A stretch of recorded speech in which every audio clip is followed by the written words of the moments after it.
Mas Hasto, di salah satu artikel online yang saya baca, Anda sempat menyebut gini, nggak mungkin kita mecat presiden jadi anggota PDI Perjuangan. Kenapa gitu? Ya kita harus bedakan juga dong. Kami kan diajarkan tata krama juga. Pak Jokowi berperan dua. Satu, sebagai seorang presiden yang seharusnya membangun supremasi hukum, membangun legasi terhadap demokrasi, mengedepankan kepentingan rakyat, bangsa, dan negara, dan menjalankan konstitusi dengan seluruh-seluruhnya. Yang kedua, sebagai Bapak Mas Gibran, yang tidak boleh seharusnya ada vested of interest, apalagi beliau sedang menjabat. Persoalan nepotisme ini karena sedang menjabat, berbeda dengan yang lain. Nah, inilah yang kemudian kami sampaikan. Bagi kami, Pak Jokowi sebagai presiden, kami tetap hormati.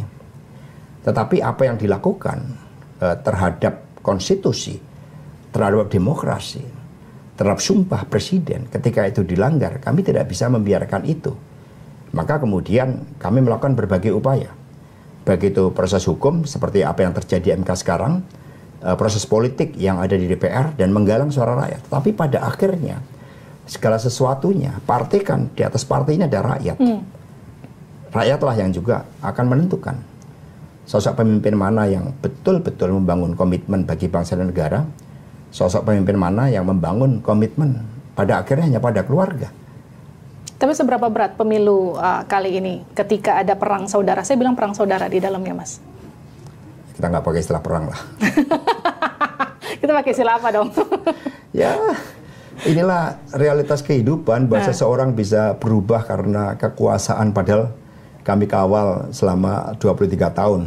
Saya baru tahu tadi dari Pak Komarudin Watubun, ternyata ketika mencalonkan sebagai gubernur, kami nggak tahu sama sekali kekayaan Pak Jokowi.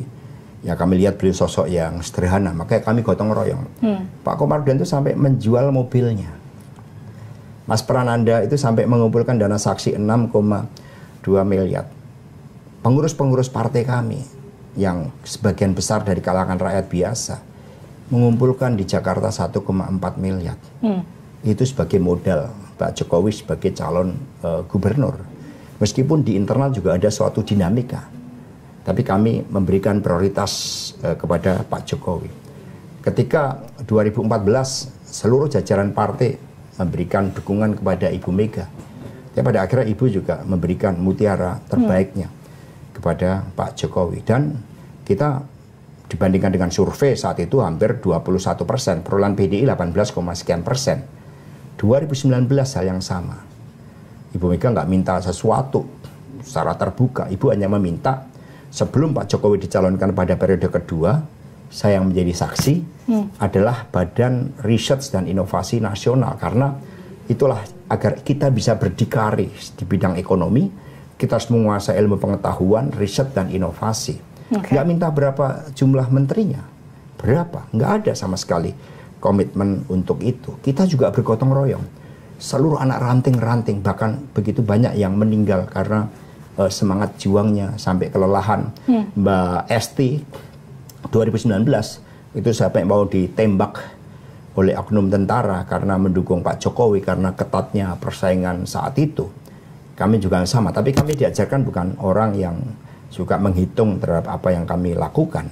Tetapi ini yang terjadi kan bukan karena terhadap PDI, terhadap konstitusi, terhadap demokrasi.